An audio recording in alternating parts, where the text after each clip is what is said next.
Hey, I'm Amy, and we're going to be running through Hogs of War, the miniatures game. So we're going to start with mission 1. This video will be segmented into different sections, so if you need to skip ahead, that's fine, please do so. Don't worry, no spoilers, and essentially the game will end when we get one of our 2 players to 12 victory points. We've got our board set up, just have to copy what's going on in the book here. And we've got a primary objective in this campaign where players will score 3 victory points if they get to the capture token and the central victory point, which looks a little bit like this, and he's going to go in the middle there.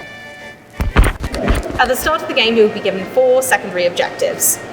Out of our initial 4, we're going to choose one of them. We'll choose Pick to Victory, and you're going to pass those to the player next to you and be passed 3 more.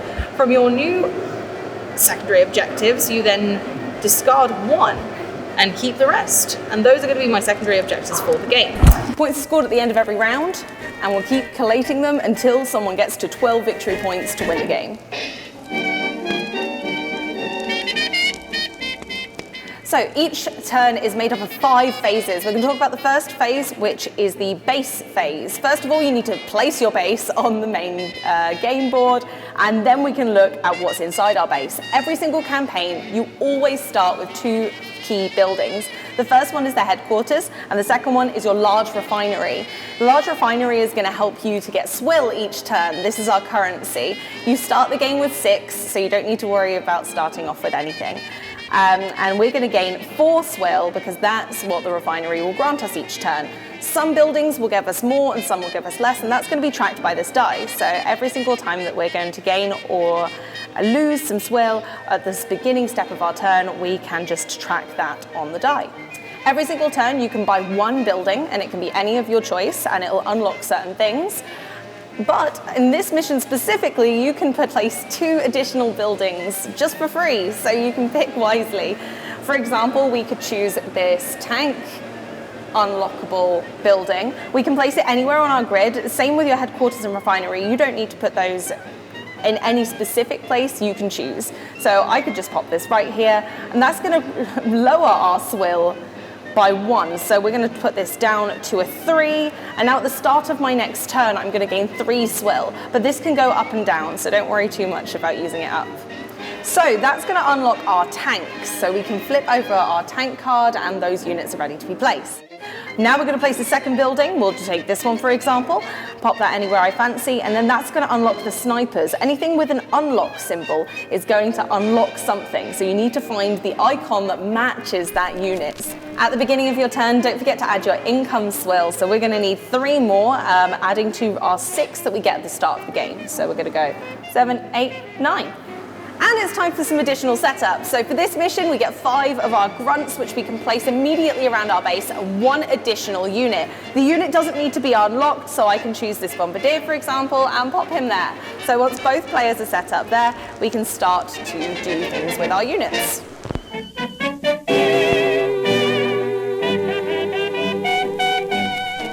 Now we're on phase 3, the grunt phase. So this is where our units will get to start doing things, but they're only going to move in initiative order. So you have a look at the top left-hand side of each of the cards, which your units reside on, and they're going to move based on the number in the stopwatch. So the orderlies are always going to move first. If you or your opponent don't have any, then it obviously moves on to the next unit, and so on and so forth. If there's a tie for who has that unit, like we all start with grunts in this mission, then whoever has this token is going to move first. Each grunt in this example has 2 action points. These are located on the second icon across on the sausages on your card, so we know that we have 2 actions per grunt, and they can do any of the actions on the card. Every other unit has more special actions than the grunts, but first of all we're going to be focusing on moving and getting places.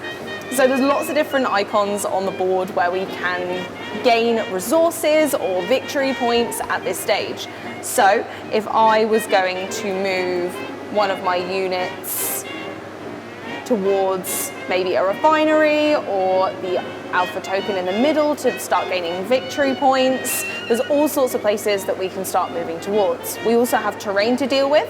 So if a unit is in terrain, it gets a little bit of cover. This will allow our opponents to roll fewer dice when they're attacking. In this example, we're in the forest, which gives our opponents fewer blue dice to roll when they're attacking us, because we've got cover from that lovely forest. Now, one thing to note is that our pigs can't swim, so if we are headed towards a lake or a river, they're not going to be able to proceed past them, so they're going to need to find other routes around. The next icon along on our card is our health points, so each of our grunts will have 2 health before they're wiped out of the battlefield. So moving the game on a little bit, we can talk about capturing. So for an action point with my unit, I could move for 1, and for 1 additional action, I can pop one of my tokens on this strategic point. At the beginning of my next turn, or at the end of this turn, I will gain a victory point for each strategic point that I have a token on. Next, if I would want to move one of my other units, I could go and capture this refinery. And what that's going to do is tick my swill dice up by 2.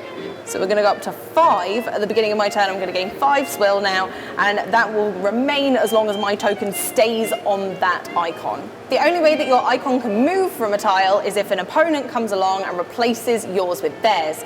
So this little hog could go here and spend an action to replace our token with their own, and that will immediately tick down our swill dice back to 3. Let's talk about construction. So for 1 action on your turn, one of your units can use one of our deployables. So first of all, we're going to be looking at the side with icons on. One of them is our construction token, so we're going to need 3 for this one, and we instantly have to pay 4 swill to be able to place this. So we're going to move from 9 down to 5 on our board. On our turn, we can use an additional action to remove one of the tokens. When all of the tokens have been removed by one of your units, the token will flip over and it's live. Each of the deployables has a different effect, and you can learn about those in the rulebook. Let's talk attacking. So when my unit would like to attack an enemy unit, we have a look at the bottom row on our unit card. So the blue dice are for guns, the red die are for melee attacks, and the green die are for explosives. So this unit that I've got here, my grunt, from a distance of 2 hexes away, I can use 2 blue die to attack our opponent. However, because my opponent's in the trees, we'll only get 1 blue die due to them being in cover. So because I'd only have 1 blue die, maybe I want to move a little bit closer. For 1 action, I can move closer and then roll the red die to do a melee attack instead. So I got a critical, so that unit's going to be wiped out because a critical counts as 2 hits. So the various icons on the dice mean different things. This one is a hit. We need 2 glances to count as a hit, so these alone don't do anything. We have a critical hit, which can injure vehicles, like our tanks, or we have blanks, which don't do anything.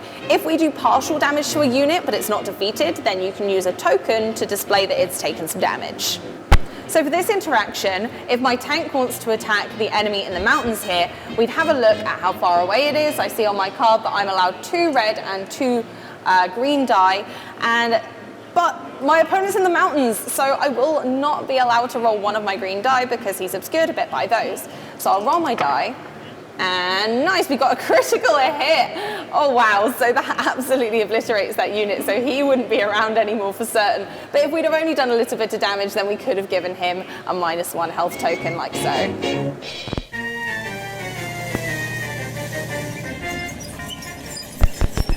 So attacking tanks is a little bit different. You're still going to look at how far away you are from your opponent. So in this example, we're still 3 hexes away, so we get the same die as last time. So I'm going to give those a roll and we'll see what we hit. Nice. So the only way that you can attack and do damage to a vehicle is using critical hits. We got 2 critical hits, which is fantastic. So we will now get to roll 2 vehicle damage dice. These are a little bit different and have different symbols on. Let's give them a roll and see what we can do. Awesome, so we got 1 hit. This one is just a singular hit. The tank's going to take 1 damage and we can use a token. This was a flame token. We can add this to the tank, and now for future turns, whenever we attack this tank, we're going to get an extra vehicle damage die for free. We don't need to roll a critical hit to get that. The other icon that we haven't mentioned looks a little like this. It's a stun and a damage. So we would stun the tank. On a player's next turn, they're going to need to use an action to remove the stun before that tank can do anything. So that would need to be removed for an action later, but they'll also get a damage for that as well. So that's another possibility. A tank's health is a little bit like its action points. So basically, this tank has 4 action points, and whenever it's damaged, it's going to lower the amount of actions that it can do. So we're going to inhibit our opponent's tanks until they're removed from the board. Once it's taken 4 damage, because it has 4 action points, then it will be removed from play.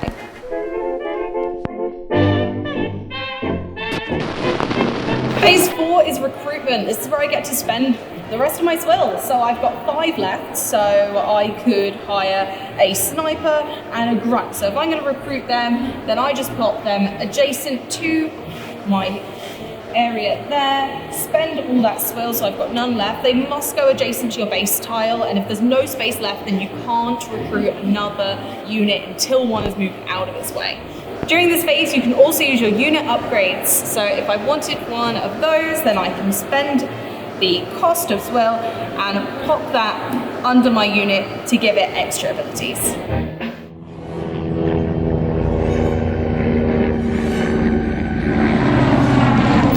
Let's talk the aerial phase. Technically phase 2, but only if you have any aerial units. So,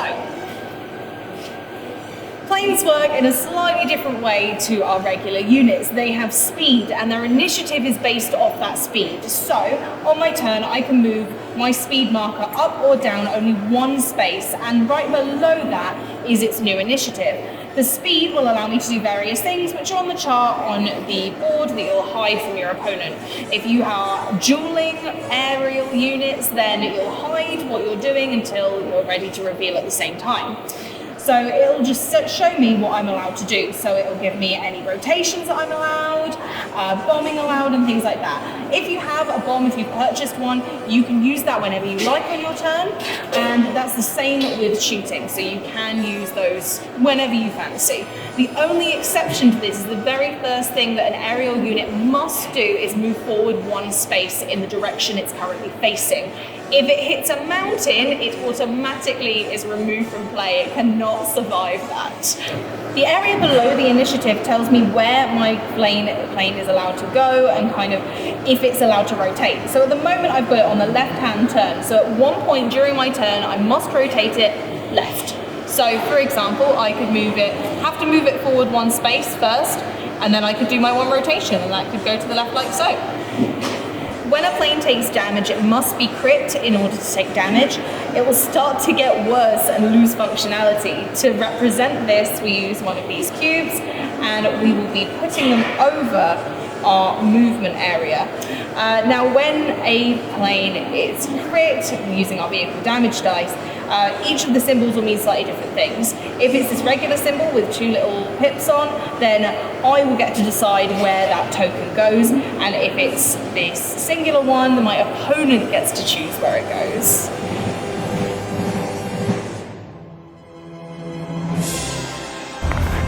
Phase 5, the end phase. So now we're going to see who's got some victory points to gain. So the first thing we do is check the primary objective. So in this instance, it was to capture the central victory point hex. One of our teams has done that. They're instantly going to get 3 victory points. So let's move them up on the victory point tracker. If this were to take them to 12, they'd win instantly, so we wouldn't check the rest of the victory points for the round. Then we check the strategic markers. Oh, look, yep, 1 for each team as well. And that's what you'll do at the end of every round. And then the coin will move over to the other player, solving any ties in initiative or ties throughout the game.